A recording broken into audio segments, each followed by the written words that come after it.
How do you write, memorise and rehearse something, whether it's a monologue, poem, a bit of a kind of play, I guess, or like a speech, presentation, whatever it is, so that it sounds natural in your voice? So there are a million different ways of rehearsing and learning lines and all this sort of stuff, but what is one way that you can do it so that it sounds good, like it sounds like you? So today I'm going to give you a 5-step process for doing that. That'll include everything from learning lines to writing stuff that sounds natural. So let us dive in a second. Before I remind you, who the hell am I? I am Alex. I'm a voice coach. I've also done stuff in the world of like public speaking and things. But we're going to sort of this is going to be good for both like actors and people who deliver monologues and stuff, and the people who if you're giving a speech.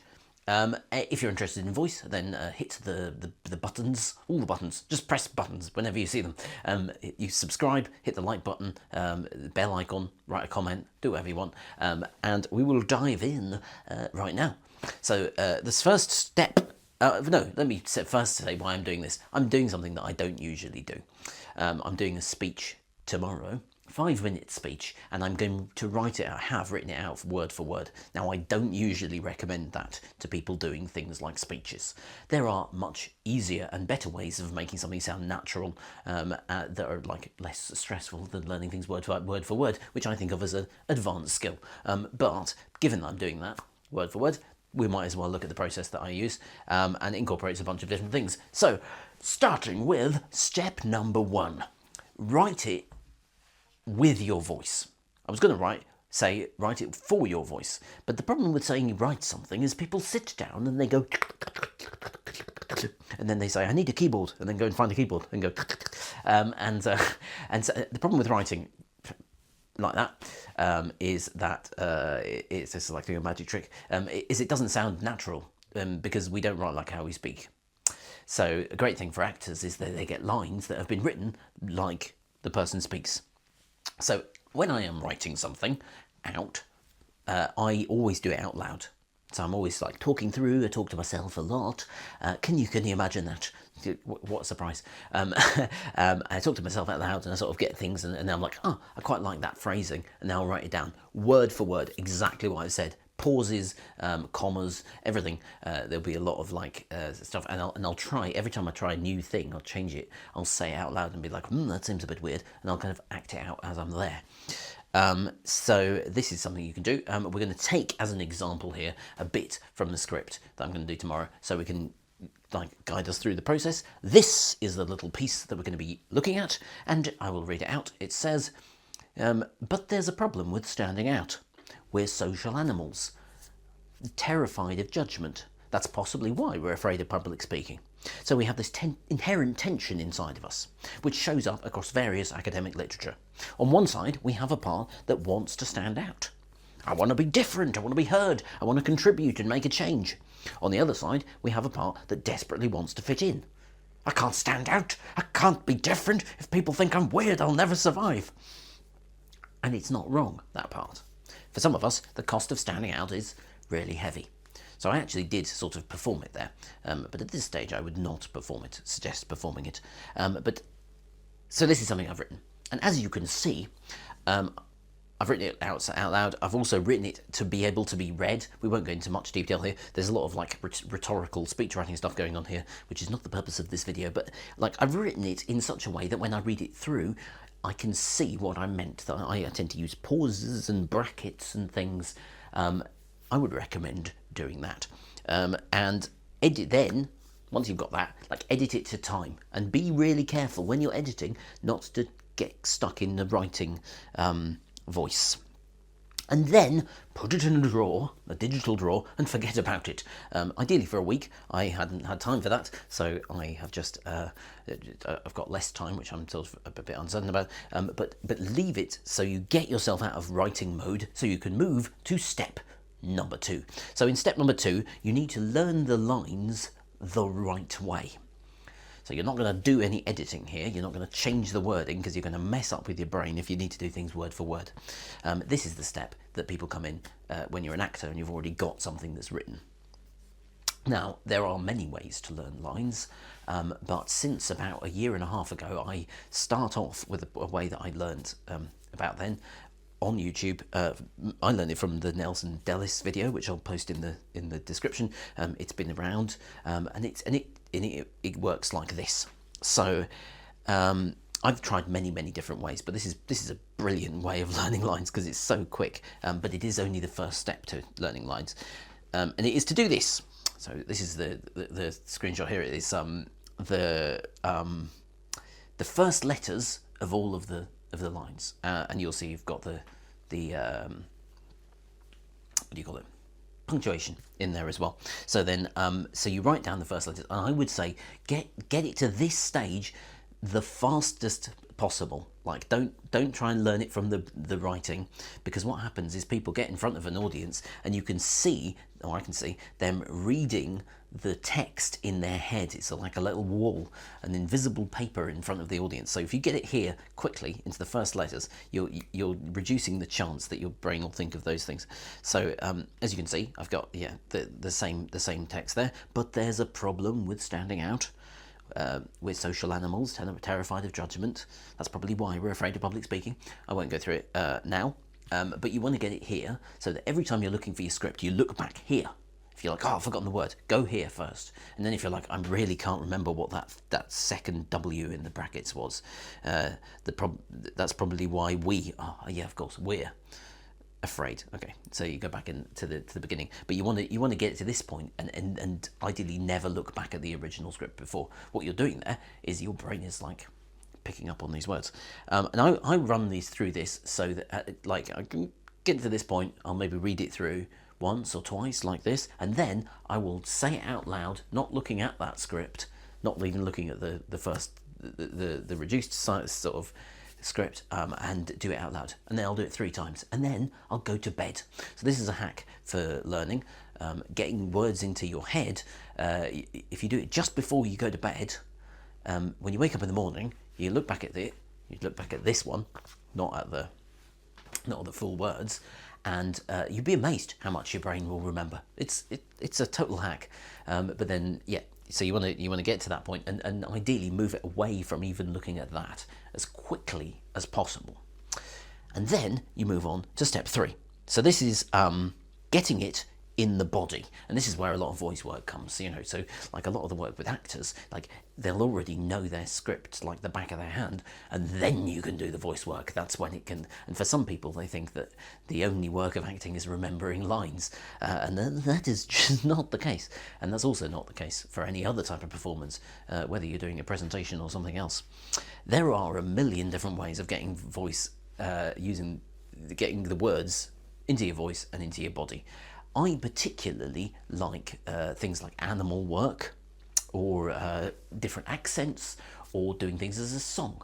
So if we look back at our little script here, and I'll put the original one so that you can see the actual text of it, just to remember what I'm saying. But let's take the line, but there's a problem with standing out. So I might go, well, the first 2. There's a problem with standing out. We're social animals, terrified of judgment. That's probably why we're afraid of public speaking. Okay.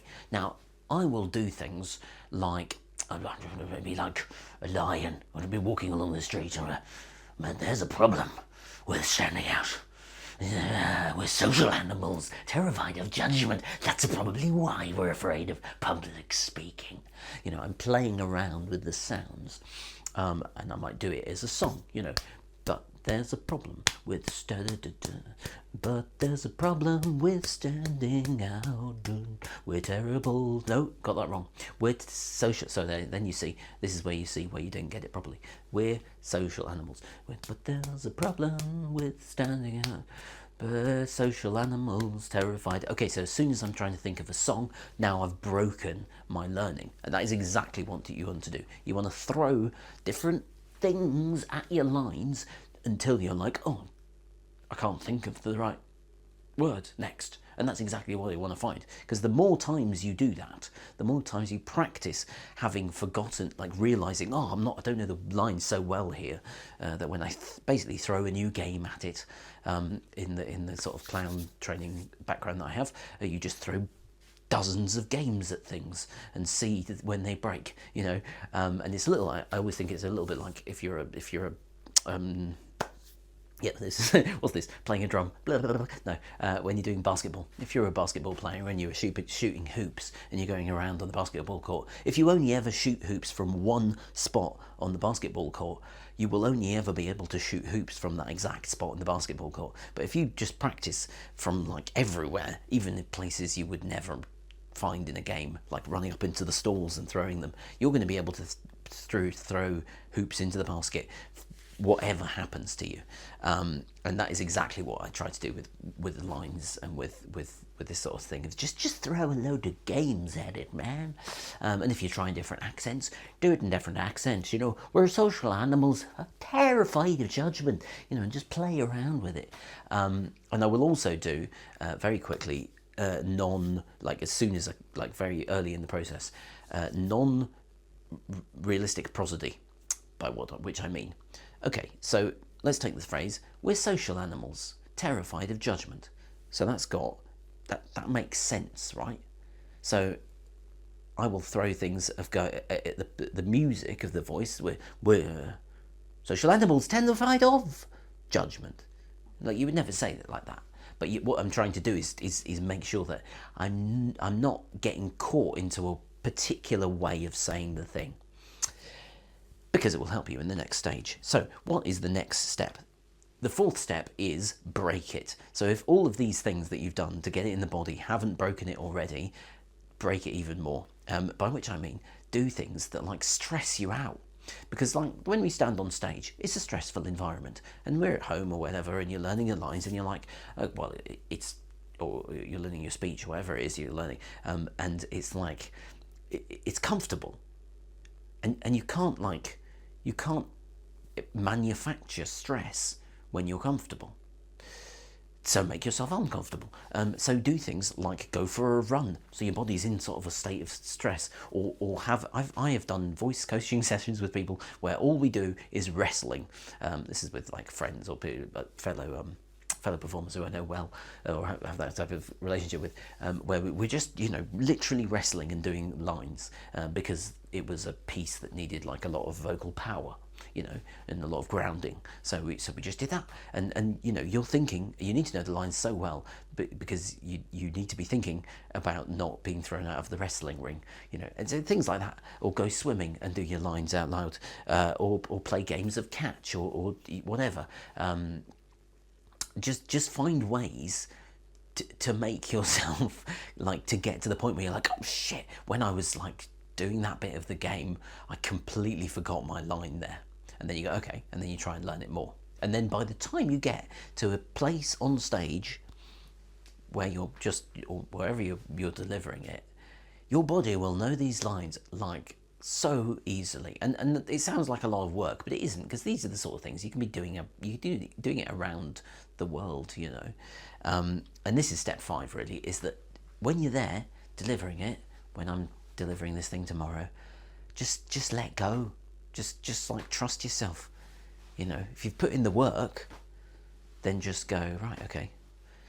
And you'll sometimes be just a blank mind, and you will have no idea what your next line was, or your next thing you were going to say, and you'll say the thing before, and then suddenly it will leap out of your mouth as if it's the first time you're thinking about it. And this is what acting is. This is what performance is that you're discovering things that have been written as if it's the first time you've discovered them. Every time you do it, it's different every single time. And this is like, this is the path to creating things that are actually, they sound like you and they sound compelling. Is just to get it so in the body in so many different ways that you yourself are surprised by how different bits come out. And then your performances can be brilliant.